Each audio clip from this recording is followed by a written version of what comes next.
Deixa eu ver se a gente consegue... Como é que eu faço para eu aparecer aqui? Ao vivo já. Muito bem. Muito bem, muito bem. Com vários problemas técnicos para a gente improvisar, mas a gente vai começando aqui no improviso a nossa apresentação, que seria no YouTube, e a gente não teve problemas de conexão, problemas de transmissão, mas vamos fazer acontecer aqui no Instagram. Nossa apresentação que seria no YouTube e a gente não teve problemas de conexão, problemas de transmissão. Eu tô ouvindo o meu áudio, eu tô ouvindo meu próprio áudio, mas vamos lá. Bom, deixa eu começar falando um minutinho aqui o que a gente está fazendo, né? Nós somos aqui alguns dos da Comissão de Direito Imobiliário da ABA, Associação Brasileira de Advogados. A Associação Brasileira de Advogados, ela é uma entidade da sociedade civil que tem por finalidade, uma das finalidades é propagar o conhecimento jurídico, né? E nessa proposta, antenado com esses acontecimentos de coronavírus que estão tomando conta do cenário, nós nos reunimos para discutir algumas ideias propositivas, né? A nossa abordagem de agora é levantar algumas ideias que possam contribuir, não parar no discurso do medo e da preocupação, mas para que a gente possa trazer algumas ideias para colaborar. Nisso a gente reuniu aqui a nossa equipe e nós estamos aqui comigo e mais 3 pessoas, 3 membros da comissão, estamos aqui online. A gente tem aqui a nossa vice-presidente Adriana, também nos escuta Leonardo Volpatti, a Adriana Kinjeski, né, Adriana? E Volpatti nos escuta também, e Mariana Bogos. Cada um desses membros vai nos dar algumas ideias e contribuições. A gente está fazendo um improviso aqui, transmitindo a tela do Skype aqui na transmissão, porque a gente teve algumas dificuldades para jogar isso direto para o YouTube, mas a gente vai aprendendo e vamos fazendo as coisas desse jeito. Adriana, vou chamar você. Primeiro, a gente trocou algumas ideias e tínhamos alguns assuntos a falar. Dentre esses assuntos, a gente levantou aqui, dentro da atuação dos condomínios, nesse intuito aí do combate ao coronavírus, as medidas governamentais e também não governamentais que estão sendo adotadas, a gente levantou aqui a questão da restrição das áreas comuns como um primeiro tópico. O que você sugere para a gente começar a discutir e depois chamar os outros membros aqui para a gente? Olha, essa questão, eu acredito que tenha sido assim, uma das mais polêmicas no âmbito dos condomínios. Por quê? Porque os síndicos, eles tiveram de tomar decisões, e quando eu falo síndico, eu falo de uma forma geral, em todo o país. Se não todos os síndicos, a grande maioria teve de começar a tomar decisões sem consultar o conselho, sem fazer as assembleias.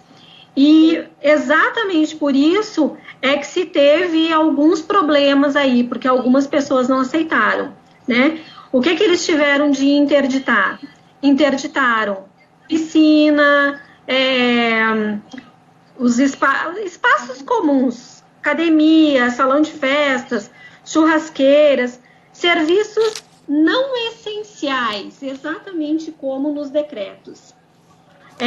Isso gerou um certo estresse assim, em alguns condomínios, mas foi uma questão de extrema necessidade. Por quê? Nós não estamos acostumados a viver o que nós estamos vivendo hoje, né?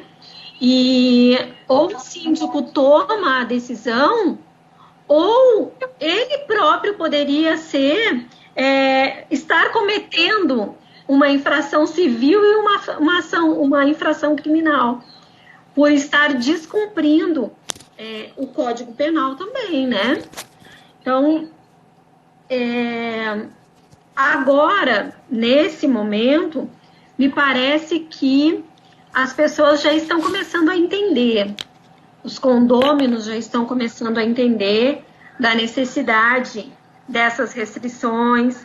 Aqui em Brasília, eu atendo um condomínio que o condômino, o síndico, trancou a academia e o condômino chamou um chaveiro e disse que ele tinha direito de propriedade. Só que o que ele esquece é que o direito de propriedade não é absoluto, né? Se nós pesarmos assim, direito de propriedade e direito à saúde, nós temos duas garantias fundamentais na Constituição. Quem pesa mais na balança, nesse caso, é a saúde. E ele esqueceu disso, foi lá, abriu, né?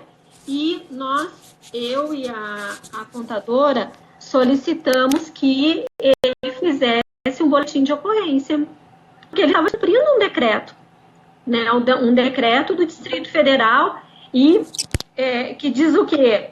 Que as pessoas deveriam evitar aglomeração e logo em seguida a questão do isolamento social. Então eles estavam descumprindo completamente. Mas aqui em Brasília teve alguns casos assim interessantes, porque as pessoas elas pensam única e exclusivamente nelas, no bem-estar delas. E elas esquecem da questão da coletividade. Justamente por pensar na coletividade, é que os síndicos, ao imporem essas restrições, eles não estão agindo de uma forma ilegal, né? Pelo contrário, eles estão agindo, sim, dentro da legalidade. Perfeito. Adriana, só para de modo pontual, então a gente entende, a gente tem discutido isso, mas a minha pergunta para ti, para a gente fechar esse ponto, é se você concorda comigo que o síndico deve agir. Ele não pode manter-se inativo, omisso, que ele tem o dever de regular essa questão do acesso às áreas comuns, porque senão ele vai estar se omitindo no seu dever de atuação. Concorda? Concordo. Ele tem a obrigação. O artigo 1336, inciso 2º do Código Civil, ele diz o seguinte, que o síndico, ele deve agir em todos os atos, na verdade, ele passa a ser o responsável tanto judicial quanto extrajudicial. E ele passa a representar quem? O condômino. Então, ele tem a obrigação. Se a gente voltar um pouquinho lá no Código Civil, ele vai falar da questão das assembleias, né? Da obrigatoriedade da assembleia. Esse não é o momento da assembleia. É isso, eu queria Esse até... é o momento de o síndico agir, e depois que passar todo esse problema, aí sim, aí ele chama as pessoas e aí ele presta conta das atitudes dele. Mas agora o momento é agir. Eu queria ouvir o Leonardo e a Mariana, porque esse assunto é um assunto que foi recorrente em todas as discussões de subgrupos, né? O Léo puxou a palavra aí. Léo, fala pra gente aí o que você está pensando. Não, só complementando o que a Adriana bem disse, o síndico ele tem o dever de zelar pela saúde das pessoas, pelo condomínio, realmente você zelar pela propriedade das pessoas, mas de uma forma que seja responsiva, digamos assim, seja diligente. Então eu entendo que, apesar de ser uma circunstância totalmente imprópria, assim, uma circunstância totalmente não prevista, ele pode inclusive fazer gastos, né, para cumprir diligentemente com os protocolos da OMS, os decretos do Ministério da Saúde, o decreto da Secretaria de Saúde do Distrito Federal, no sentido de dispor de álcool em gel em áreas de circulação de pessoas, como os elevadores, como áreas da garagem. Então ele deve zelar, inclusive fazer despesa para bem cuidar da saúde das pessoas. Isso deve ser, obviamente, convalidado na Assembleia assim que acontecer a pandemia. Eu só peço, geralmente, para as pessoas que me perguntam, que dê publicidade no que está sendo feito, através de grupos de WhatsApp, através de aplicativos. O síndico ele tem que dar publicidade. Ele pode até fazer as despesas, porque é uma situação atípica, mas ele tem que dar publicidade. E, especialmente, ele deve tentar evitar, no meu ponto de vista, a jurisprudência que a gente tem visto, gastar no máximo entre 10% a 20% do valor acumulado da taxa extra, né?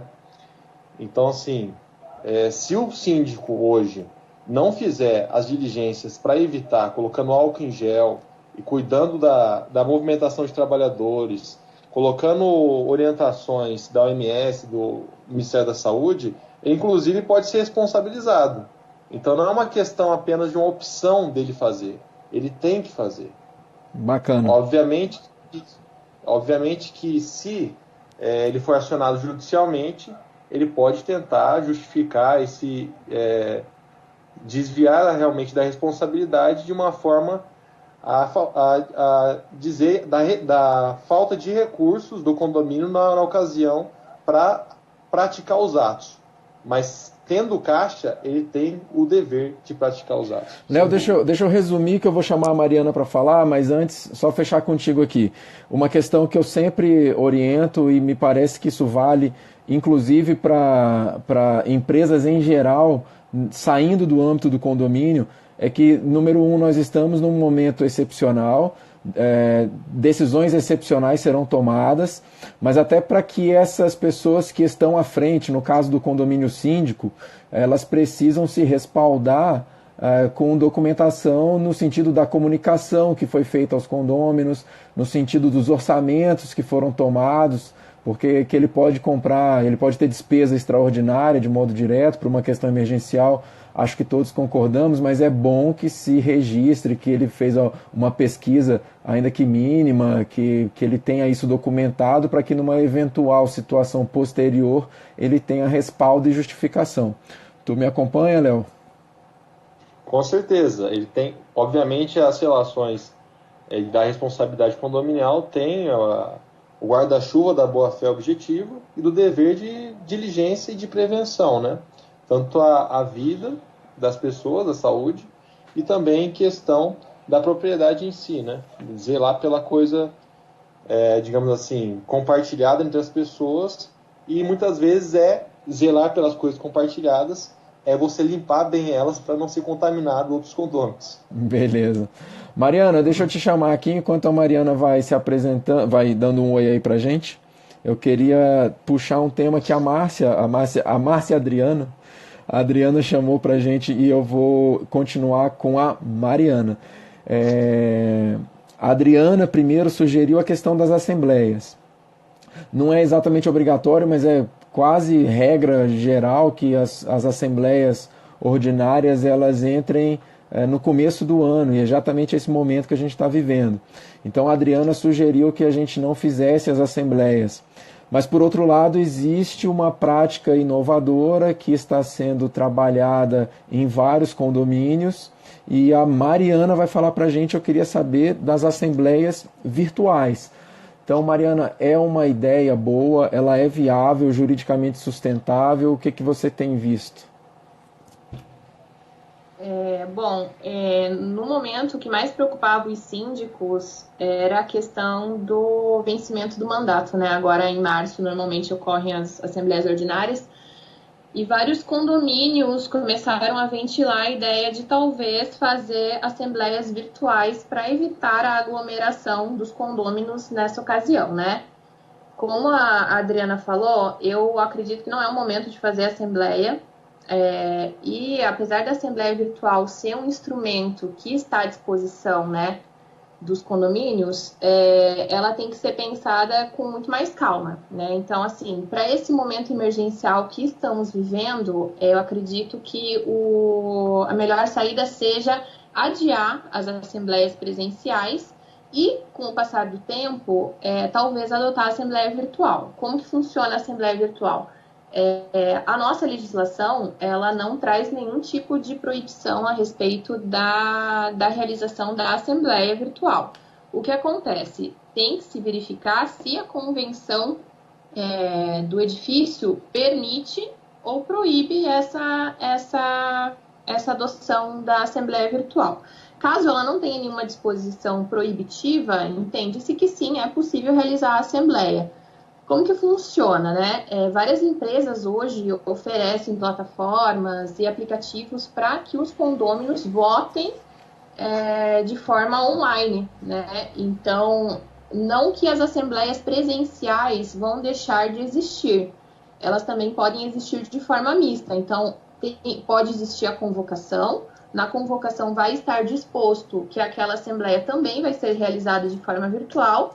Aqueles que tiverem interesse em comparecer presencialmente podem fazer isso, e aqueles que se sentirem, né, à vontade, que estejam capacitados também para votar por meio da plataforma, eles votam virtualmente.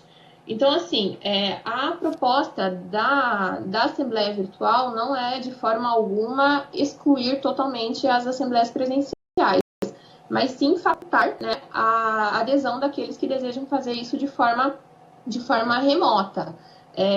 Eu estava pesquisando um pouquinho mais sobre isso e o que acontece? Quem vota pela Assembleia Virtual, pela plataforma, pode fazer isso de duas formas. Ou pode fazer através de um certificado digital, então a pessoa tem que estar inserida já dentro do meio digital, ou ela pode fazer isso sem o certificado, mas, por exemplo, outorgando poderes para que uma pessoa compareça em nome dela na Assembleia e leve o seu voto. Então, assim, na verdade, a pessoa votou online, ela imprimiu o que ela votou e uma pessoa a quem ela confiou leva isso na Assembleia. Então, é como se você imprimisse o seu voto virtual, né? É uma forma meio mista de votar-se, na verdade. Então, o que eu penso a respeito disso? Para isso ser implementado, obviamente, tem que haver consenso dos condôminos, né? Isso tem que ser colocado em votação.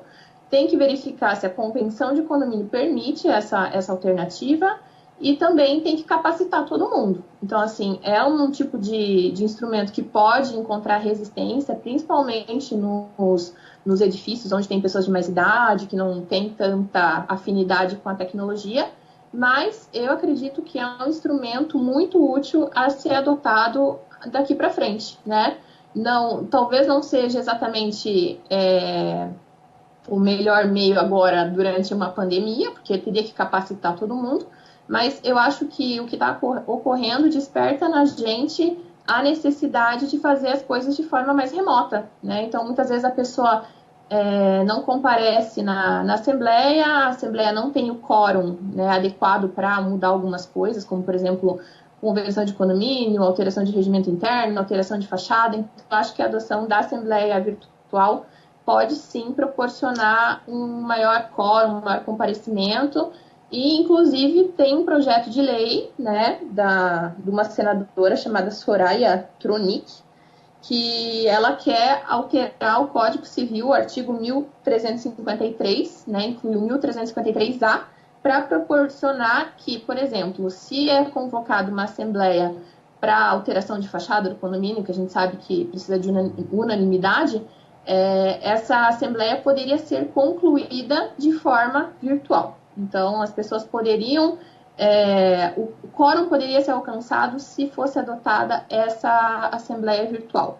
Então, assim, eu acho que vale a pena ler a respeito desse projeto. Ele já foi aprovado pela Comissão de Constituição, Justiça e Cidadania e agora foi para a Câmara dos Deputados para aprovação. E isso também meio que seria um mecanismo de evitar aquelas assembleias que são permanentes, né? Que buscam depois a ratificação da votação. Porque, por exemplo, às vezes as pessoas querem um quórum maior e daí começam a votação numa assembleia, mas não a concluem, deixam ela em aberto para colher o voto das outras pessoas. O STJ já entendeu que essa ratificação de assembleia não tem validade, então, assim, se algum condômino buscar nulidade disso na justiça, provavelmente a assembleia vai ser considerada nula. Então, eu entendo que esse projeto de lei que busca a adoção da assembleia virtual como forma de complementação do quórum vai ser muito válida e vai evitar esse tipo de problema. Mariana, beleza, só para fechar, porque uma coisa que eu acho muito importante, você falou bem no comecinho, eu queria recuperar. Eu entendo que para você estabelecer uma votação por assembleia por meio virtual, que é uma ideia bem interessante, a gente tem que ter a aprovação da assembleia reunida em condomínio. Você falou isso antes. E que o estatuto, ou melhor, a convenção do condomínio não pode proibir. Mas o que eu queria reforçar contigo é o detalhe de: você entende que é necessária uma previsão permissiva expressa na convenção, ou eu penso, e queria saber a tua opinião, que basta que não haja uma proibição, com aquele espírito de que se não está proibido, estamos tacitamente permitidos. Tu concorda com essa abordagem? A gente poderia trabalhar por aí? Qual a tua opinião? Eu concordo. Se não houver proibição, eu penso que a gente pode adotar a assembleia virtual.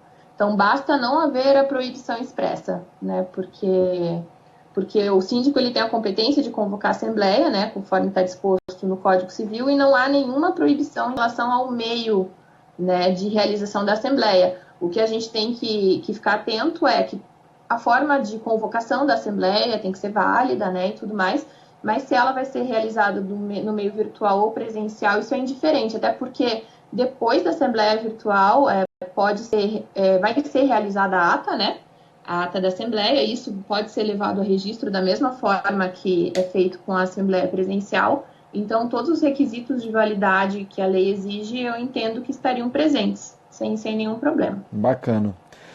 Adriana. Adriana acho que saiu da sala. Adriana saiu da sala? Não, sem problema.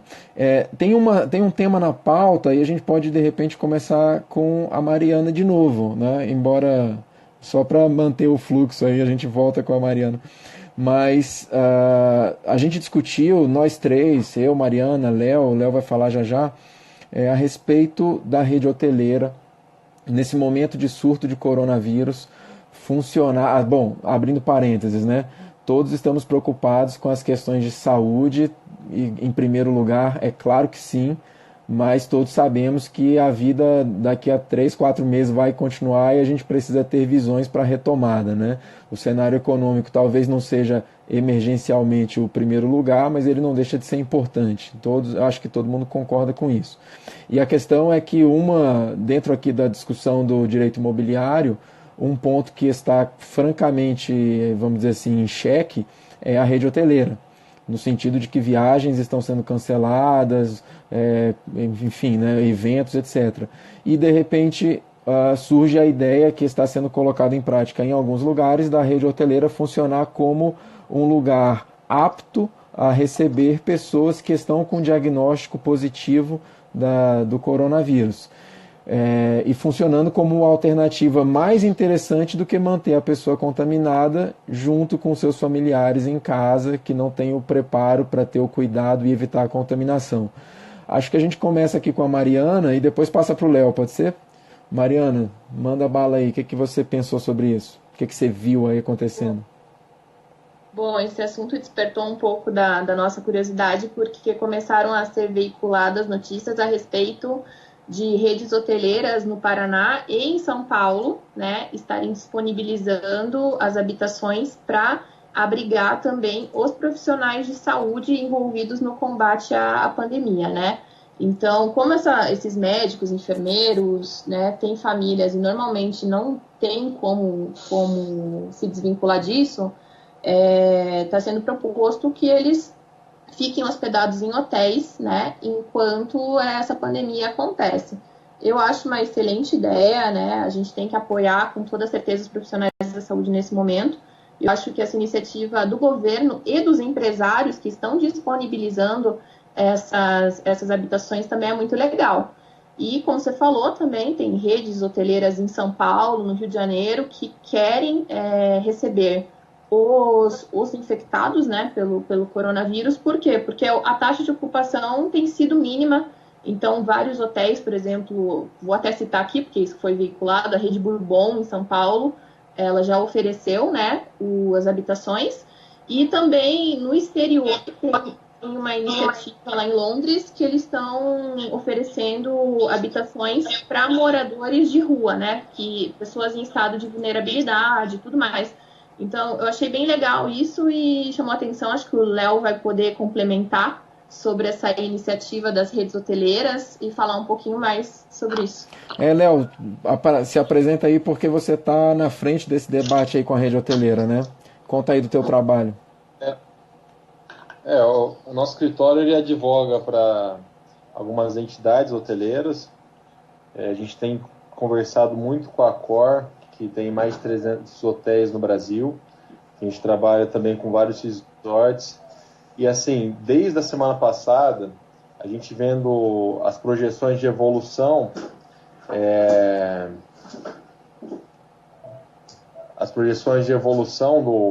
do coronavírus, a gente identificou que é realmente inevitável você utilizar as redes hoteleiras, ou utilizar, por exemplo, hospitais de campanha, para você atender essas pessoas, isolar essas pessoas. Que, por exemplo, se você pegar o coronavírus na rua, se for para sua casa, você vai transmitir para todo mundo que está na sua casa. E aí, algumas medidas de alguns governos foi simplesmente fechar os hotéis. Se você fecha os hotéis, tanto as pessoas que estão presas naquelas cidades porque não conseguem voltar para os seus estados ou para os seus países não vão ter onde ficar, quanto as pessoas que precisam de isolamento não vão conseguir. Logo vai transmitir para outras pessoas da família. Então, os hotéis, nesse caso, a gente ofereceu desde o início para o ministro do Turismo e também para o ministro da Economia, os hotéis como uma solução realmente para hospedar essas pessoas, porque a rede hoteleira consegue atender a pessoa tanto em nível profissional, no sentido de alimentação, no sentido de isolamento, no sentido de boas práticas para não contaminar os funcionários e também os colaboradores e tudo mais, quanto uma medida realmente efetiva de isolamento, né? Então, assim, os hotéis, eles são a solução para isso. Outras medidas é você utilizar estádios e hospitais de campanha em estádios, igual está sendo feito. Então, o número de leitos que será necessário para atender a população não dará conta. Então, tem que ser hotel ou realmente hospitais de campanha. A gente já se colocou à disposição desde a semana passada, está esperando o governo realmente acionar a rede hoteleira. Mas lembrando também que essa rede hoteleira ela tem que estar preparada no sentido, não é só ter um leito, né, Léo? A equipe está preparada, a equipe tem que estar protegida e protegida para a equipe não se contaminar e também preparada para fazer a limpeza adequada, a descontaminação do ambiente, por aí vai. Isso. Aí a gente trabalharia realmente em normas técnicas, orientado pelo Ministério da Saúde, preferencialmente, mas a depender da Secretaria do Estado, né? E adotaria as providências conforme a orientação e estudos técnicos de infectologistas, que darão base a essas normas técnicas que seriam seguidas pelos ministérios, né? Pelos ministérios não, pelos hotéis, desculpa. Beleza. Eu tô com um tema também para a gente discutir que vai sair um pouco da questão do hotel e dos condomínios, mas eu acho que ele também é de grande interesse e vale a pena a gente lembrar que as imobiliárias e os locadores e locatários em geral, eles estão abrindo uma discussão que ela é de todo interessante. Interessante do ponto de vista jurídico, mas dramática do ponto de vista da realidade do dia a dia. Então a questão é, vários estabelecimentos não estão podendo funcionar, estabelecimentos comerciais, e os inquilinos, empresários inquilinos, lojistas, estão questionando a necessidade de você ter algum tipo de desconto. né? Porque já que o governo, estamos numa situação de calamidade, o governo não me permite funcionar por uma questão de necessidade pública, de segurança pública, também não é justo que eu pague o mesmo aluguel que eu venho pagando.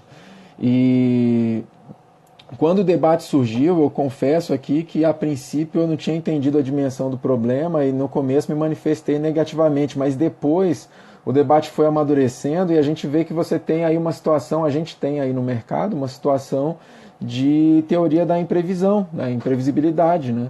E isso vai afetar o mercado e acordos vão ser tentados aí. Nesse sentido, tem um projeto de lei aqui do Distrito Federal que está circulando aí no meio jurídico, que é um projeto de lei, repito, do Distrito Federal, propondo, né, que sejam dados descontos aí para os inquilinos e empresários.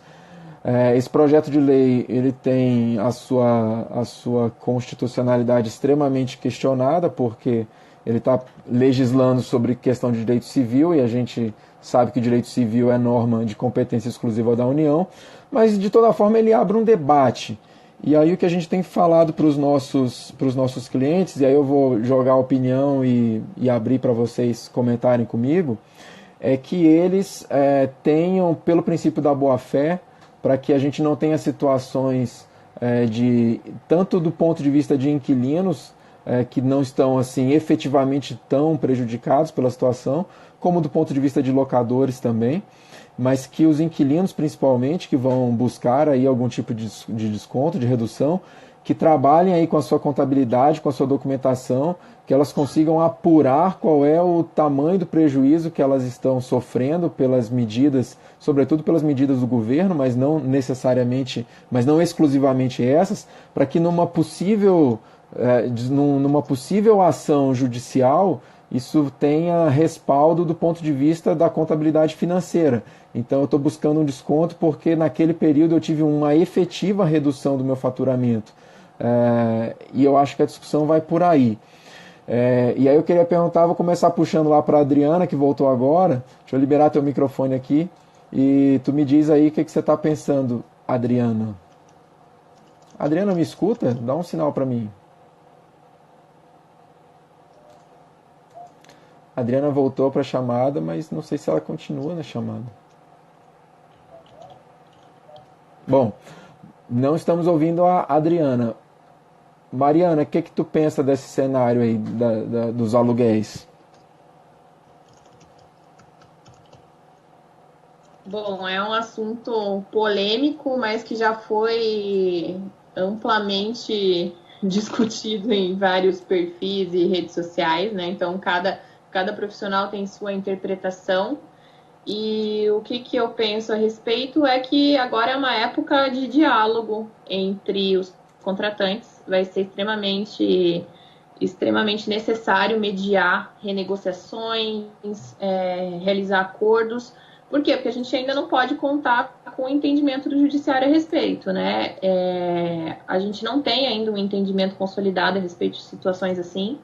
Então, eu acho muito válido tentarmos os acordos antes.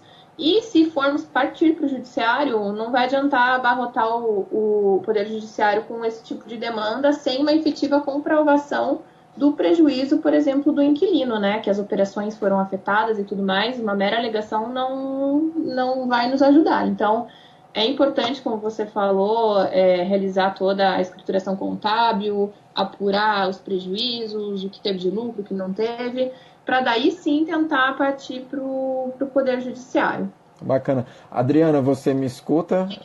Voltou? Eu te escuto. Tu me escuta? Quero saber a tua opinião. Acho que tu acompanhou. Eu concordo com a Mariana. Eu acho que agora é uma questão assim, de organização de documentos, né? Que eu acho que não basta simplesmente dizer que teve prejuízo, mas também é uma questão de razoabilidade, né? Nós estamos vivendo uma situação extremamente atípica. Então, eu acho que tanto o inquilino quanto o locador, eu acho que é o momento de conversar. E isso eu vejo não só quanto a questão de locação, mas o todo, né? Porque algumas pessoas também compraram e são comerciantes, não conseguem pagar porque não tem ninguém para comprar, ou as pessoas que compram agora não têm poder para pagar. Então eu acho que nós estamos num momento assim, ó, de pesar muito aí a questão da razoabilidade. Claro, e com provas em mão, né? Porque se nós não tivermos também como provar que houve prejuízo, não tem como se discutir. Concordo. E foi o que a gente falou no começo aqui, eu propus aqui na abertura do tema, que a questão da teoria da imprevisibilidade, ela vai entrar em cena, mas ela vai entrar em cena num futuro a médio prazo, as questões fatalmente serão levadas ao judiciário, mas é tudo muito incerto, né? Um cenário de negociação é o mais recomendável. Mas assim, num futuro de tentar alguma medida judicial, que as pessoas interessadas já estejam aí fazendo esse mapa da contabilidade financeira, estabelecendo a prova de que houve, a chave da questão é provar o desequilíbrio do contrato, e o desequilíbrio você mostra com números ali, com balanços, a questão da contabilidade. Nesse mesmo Exatamente. tema, nessa mesma linha, eu quero que tu fale, Adriana, porque eu e tu discutimos isso hoje de manhã, e ainda bem que a gente estava no meio virtual, que poderia ser que a gente até se batesse, mas saiu logo de manhã, logo de manhã a gente começou a discutir a questão da medida provisória que saiu a respeito de algumas flexibilizações das normas trabalhistas em função desse contexto. A minha opinião era um pouco mais favorável, eu estou um pouco mais contrária, mas eu acho que a gente vai nessa mesma linha do momento excepcional que a gente está vivendo. Eu queria a tua opinião, pensando, já que a gente está focando aqui na questão do imobiliário, focando aí no pessoal de condomínio, por exemplo, mas assim, abrindo aí também, né, imobiliárias, por exemplo, vão poder precisar dessas medidas novas. Daí quero a tua opinião e depois vou chamar o Léo e depois chamar a Mariana também. Com relação à medida provisória, Isso. Eu acho o seguinte, em momento algum, eu acho que o trabalhador ele pode sair prejudicado. Por quê? Porque a grande maioria recebe salário mínimo. Ela recebe para alimentar o filho que está em casa, que está esperando comida. Então, eu não vejo a possibilidade de que o trabalhador saia com todo o prejuízo. Agora eu vi algumas coisas hoje à tarde que me chamaram muita atenção. Primeiro, já teve revogação, né? Aquela parte lá da suspensão por 4 meses já foi revogada. Mas eu entendo que não é justo o trabalhador ser dispensado aí durante 1 mês, 2 meses e continuar recebendo a mesma coisa. Então, eu parto sempre de um acordo. Eu acho que um acordo é a melhor solução para todo mundo. Se ele ficar em casa, vamos fazer um acordo, vamos chamar o sindicato do trabalhador e fazer um acordo coletivo de trabalho. Assim, a gente consegue evitar que a empresa posteriormente tenha reclamações trabalhistas, né? E a gente evita prejuízos para o trabalhador. Então eu vejo assim, hoje a melhor solução seria essa. Vamos dar férias coletivas para todo mundo? Tá, mas se ele der férias coletivas para todo mundo, ele precisa pagar e ele não estava preparado, ele empregador, e ele não estava preparado para isso, para pagar todas as férias agora. Então eu acredito que, eu já falei antes, eu acho que nós estamos num momento extremamente atípico e eu acho que a gente precisa, sim, sentar categoria empregador, empregado e conversar, chegar a um denominador comum. Mas não demitir. eu não sou a favor da demissão. Por quê? Porque daqui 2 meses, 2, 3 meses, e eu tenho muita fé que daqui 2 meses a gente já esteja com essa situação resolvida. E aí, quem vai sair perdendo é o empregador, porque ele não tem o funcionário para trabalhar para ele. Então, o desgaste vai ser grande também para o empregador. Então, eu sou a favor, e hoje eu recebi um contato de uma contadora que é de uma aí, do inquilino que quer pagar a metade. Os pais estão ligando para a escola e querem pagar só 50%. Se os pais pagarem só 50%, a escola não tem um montante para pagar os funcionários. E aí, o que a escola faz? Então, eles me ligaram exatamente para saber se eles poderiam dar férias coletivas, o que eles deveriam fazer. A minha sugestão é, nós vamos conversar amanhã por uma videoconferência. A minha sugestão é que a gente chame o sindicato e que a gente faça um acordo coletivo. Acho que são 16 funcionários nesse maternal. Então, ninguém sai perdendo dessa forma. Esse é o meu pensamento, sabe? Bacana. Nesse momento, eu acho que a gente precisa fazer um acordo. Deixa eu chamar o Leonardo. Léo, manda bala aí. O que eu tenho ouvido de muitos empresários executivos, existe uma circunstância bem diferente no sentido de gestão empresarial. Que você não vai ter receita, né? Você não vai ter receita ao longo de 3 meses, 4 meses. Cada um dá um número, né? Dá uma quantidade de meses. Sem receita, as empresas trabalham com capital de giro limitado, tendo em vista que o crédito no Brasil ele é caro. Você tem um oligopólio bancário que não favorece o acesso ao crédito. Então, assim, como é que você mantém, de fato, uma empresa sem receita, porém com uma despesa trabalhista enorme? A negociação coletiva ela tem sido vista como, digamos assim, uma medida realmente que vai ser tomada se o governo não tomar uma medida mais drástica, né?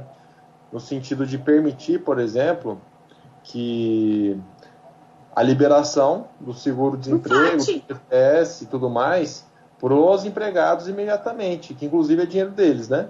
Uhum. Se não, é o seguinte, a escala de problema social primeiro, a licença, férias coletivas ou férias individuais. Segundo, se possível, suspensão do contrato de trabalho ou não, depende da medida provisória que virá. Terceiro, demissão em massa. E muitas pessoas já estão demitindo em massa, é que a gente não sentiu ainda impacto. Então, o que nós temos que fazer é realmente pressionar que o governo federal assuma o papel estatal numa gestão de uma calamidade pública. Não se trata de uma circunstância típica. É o momento do Estado gastar e gerir, porque senão vai dar problema na saúde, vai dar problema na segurança, vai dar problema em todos os aspectos. Então, assim, se o governo não gerenciar essa crise intervindo imediatamente, com certeza a gente vai ver a maior demissão em massa da história do Brasil. Mariana com a gente ainda? Bom, gente, tô aqui. Propositivamente. Deixa eu só alinhar. No mesmo tema, em relação à medida provisória, essa discussão que a gente começou, mas assim, de modo agora focal e propositivo. Tu achas que é o caso de trabalhar de alguma forma algum tipo de acordo, suspensão, qualquer forma de acordo trabalhista no contexto de condomínios especificamente, que foi onde a gente começou e aí a gente começa a encaminhar para a nossa conclusão? Olha, eu estava até pensando sobre isso na prática, porque várias pessoas que estão dentro do grupo de risco, né, continuam trabalhando nos condomínios. Então, assim, eu tenho casos aqui de servente, que é maior de 60 anos, que é grupo de risco, porteiro no próprio prédio onde eu tenho escritório e tudo mais. Então, assim, eu acho extremamente complicado também essa questão, só que é a única fonte de renda da pessoa, né? E daí você vai sugerir da pessoa se afastar e muitas vezes ela mesma não vai concordar, né? Eu sei que é uma obrigação do síndico fazer isso e tudo mais, mas eu acho extremamente delicada a situação. Então, justamente, não só das pessoas que têm vínculo trabalhista, né? Que têm um registro em carteira, mas um dos maiores problemas hoje são as pessoas autônomas, né? Então, as diaristas não estão deixando de ir trabalhar, mesmo que a patroa insista, porque se eu não for, eu não vou ganhar, né? Motorista de Uber, é diarista, é manicure, é cabeleireiro, então a gente está enfrentando um problema não só no mercado formal, mas no mercado informal também. Mas a questão dos condomínios é extremamente sensível, porque o que acontece também? Alguns profissionais, eles têm conseguido atestado, né? O médico atesta que eles não podem exercer a função, tem que ficar em quarentena e tudo mais. Aí o que acontece? A administradora de condomínio ou o síndico tem que providenciar às pressas um outro profissional para substituir e às vezes também não vai encontrar outra pessoa para assumir essa função no momento, sabe? Então, eu acho que é um assunto delicado tanto para o lado do profissional, tanto para o lado do condomínio, e a gente vai se deparar com muitas discussões ainda, inclusive, acredito que reclamatórias trabalhistas posteriormente, e é meio incerto ainda, honestamente, eu não tenho uma opinião formada a respeito disso. Tu faria Eu não sei. alguma sugestão, alguma recomendação? E aí eu queria já começar a fechar, a gente já começa a fechar com a Mariana mesmo. De repente a Mariana faz pra gente um arremate final dessa conversa e começando por aí no sentido de propostas, coisas práticas, ideias do ponto de vista das relações jurídicas que a gente pode sugerir no âmbito aí, por exemplo, do condomínio, da rede hoteleira, mas não restritivamente a isso, talvez abrindo aí para as imobiliárias, pessoas que têm apartamentos financiados, a gente tem um movimento também nos financiamentos, depois a gente aprofunda isso numa outra live, mas para a gente fazer essa conclusão nossa, tuas palavras finais, depois eu chamo o Léo, depois eu chamo a Adriana. Você até tocou na questão dos financiamentos, né? A gente não falou sobre isso, que vários bancos estão oferecendo, né, a pausa no financiamento de até 60 dias, 2 parcelas, desde que as obrigações estejam em dia. E acho isso muito interessante. Algumas pessoas, eu acho que ainda não estão nem tendo conhecimento a respeito disso, né? Tem que ser mais publicizado. E em relação às alternativas que nós teremos para o futuro, eu acho que, apesar dessa pandemia estar gerando muitos resultados negativos, eu acho que está abrindo a mentalidade de todos os profissionais, né, ainda mais nossa, dos operadores do direito, a respeito de soluções, né, para sair um pouco da caixa, né? Então, a gente vai ter que criar novas teses, né, jurídicas para poder litigar. A gente vai ter que criar novas saídas para negociações, para mediar acordos. Então, como a Adriana falou, é uma época de diálogo e de criação mesmo, né? De criação. Então, a gente está vendo vários projetos legislativos sendo divulgados. Então, assim, apesar de toda esse lado negativo, eu acho que tem seu lado positivo também, toda essa obrigação, né? Que a gente tem agora a obrigação de pensar em novas soluções, né? Tanto para o setor hoteleiro como para os condomínios. E eu acho isso super válido. Beleza, obrigado. Léo, o que você acha para a gente fechar também? Olha, eu vejo que o síndico e o direito condominial, nesse aspecto, ele ganha protagonismo, porque mais de 30 milhões de pessoas moram em condomínios horizontais ou verticais, e a responsabilidade do síndico vai tomar uma proporção que nunca existiu, né? Porque ele é responsável minimamente por um grupo de pessoas, ele tem sua comunidade ali, e ele tem que zelar pela saúde daquela comunidade. O senso de responsabilidade é muito grande, né? E eu vejo também que a questão da gestão hoteleira, da adaptação dos hotéis para atuar como hospitais de campanha, para atendimento de doentes que estejam em quarentena e também pessoas em situações mais graves, é inevitável.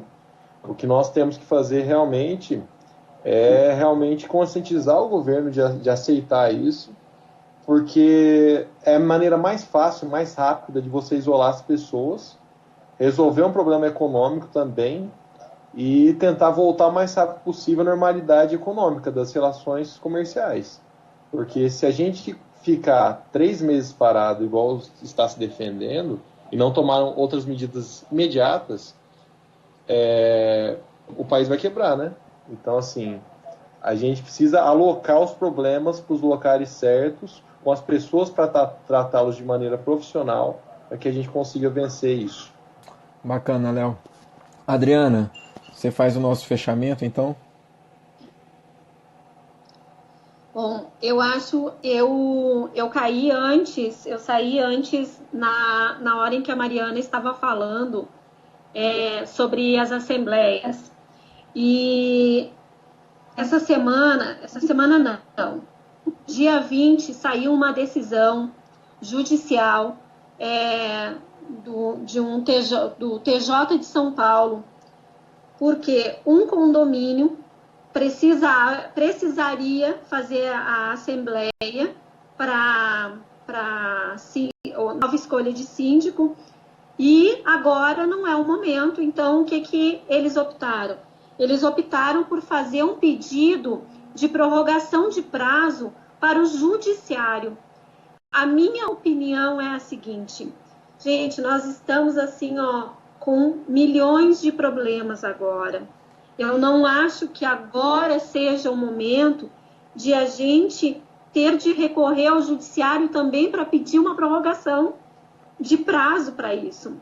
Na semana passada, um dos escritórios de contabilidade me ligou, me perguntando o que nós poderíamos fazer. E a minha sugestão, e deu muito certo, foi a seguinte: vamos fazer uma notificação para os condôminos de que a eleição será quando tudo isso acabar.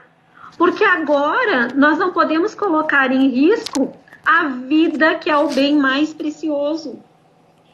A contadora ligou para a agência bancária, que é a maior preocupação, né? Porque o síndico precisa agora, dia 23, ou melhor, hoje, acaba a representação dele perante o banco.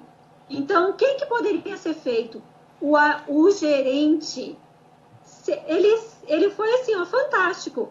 Uma ata dizendo que agora não poderemos fazer uma assembleia para escolher um novo síndico, em virtude do quê? Em virtude dos decretos, em virtude das decisões da OMS, em virtude de uma pandemia. E nós juntamos isso e se levou ao banco. Eu acho que agora não é o momento de a gente criar problemas. Por quê? Porque se o juiz não entender que uma assembleia possa criar mais problemas com relação à saúde, o juiz vai negar e a pessoa vai recorrer e aquilo ali vira uma briga. Então, eu dei o exemplo da assembleia para quê? Porque eu acho que agora é o momento assim, de a gente sossegar, tentar encontrar outras alternativas e não brigar, né? Então, eu acho que isso é muito importante, tanto na relação condominial, quanto na relação contratual, que se está vendo diversos problemas aí com contratos, na relação trabalhista. Eu acho que agora é o momento assim, de a gente negociar, né, e não brigar. Bom, eu acho excelente. Vou terminar aqui com a nossa imagem sobreposta. Eu agradeço o Léo. O Léo saiu, Leonardo Volpatti. Ele saiu do Skype, mas eu acho que ele segue aí no Instagram conectado. A Mariana Bogos e aqui falando por último comigo, a Adriana Kinjeski. Só lembrando, a gente tinha programado isso para uma transmissão no YouTube, pela Comissão de Direito Imobiliário da ABA, e por problemas técnicos e dificuldades operacionais nossas, a gente acabou não conseguindo e migramos para cá. O nosso conteúdo depois a gente sobe para o YouTube, fica disponível de qualquer forma. Foi um pouco improvisado, mas foi um exercício de reunião virtual, foi um exercício de troca de ideias. Eu estou muito feliz e agradeço a presença dos nossos comissionados. Convido para os nossos ouvintes do presente e do futuro, né, conhecerem os trabalhos da ABA, da Associação Brasileira de Advogados, a nossa comissão, as demais comissões temáticas. A gente tem um conjunto bastante expressivo de advogados em diferentes comissões, e a nossa proposta é divulgar conhecimento, unir a advocacia, divulgar conhecimento e levar conhecimento para a comunidade. Agradeço a todos e a gente vai ficando por aqui. Valeu!